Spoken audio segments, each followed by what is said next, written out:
继续来看美国总统川普上任了后，伊头家伫正式国会演讲，伊的主题是复兴美国梦。伊主要是讲伊上任43天以来，伊所签上百条行政命令的内容，嘛在宣扬伊的关税政策。伊阁表示，乌克兰已经准备好要停战啦。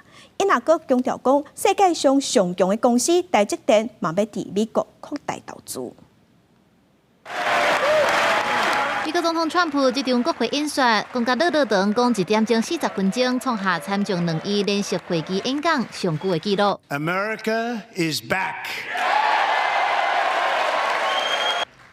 这场演说以复兴美国梦做主题，也是川普第2任期头一届伫国会演说，无算是正式的国情咨文。伫川普讲起伊旧年大选得票情形的时，大卡德州民主党的众议员艾格林一直提官员对川普呛声，地属众议院长强森下令甲伊赶出场。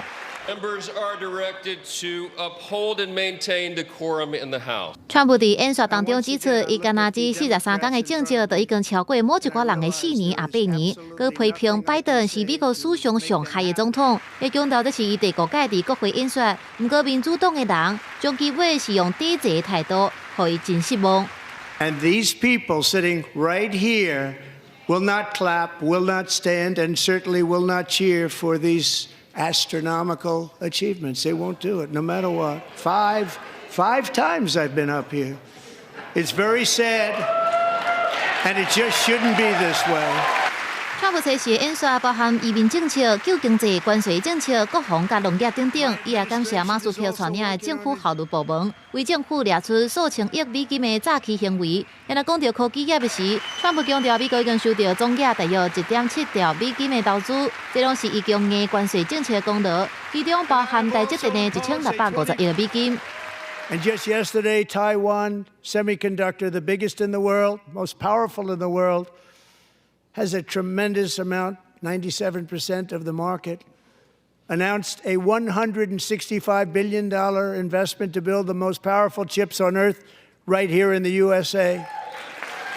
那俄乌战争，川普强调罗西亚明显想要治和平，而且伊也收到乌克兰总统泽伦斯基的批信，准备好买和谈。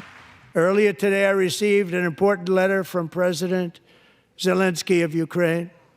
The letter reads, Ukraine is ready to come to the negotiating table as soon as possible to bring lasting peace closer. 另外，川普也宣布美国要起造船厂，搁再强调要把巴拿马运河铁回来，也欢迎吉林兰加入美国。演说的最后，川普强调讲，美国的黄金时代才刚要开始。公司新闻，敬万强朋友。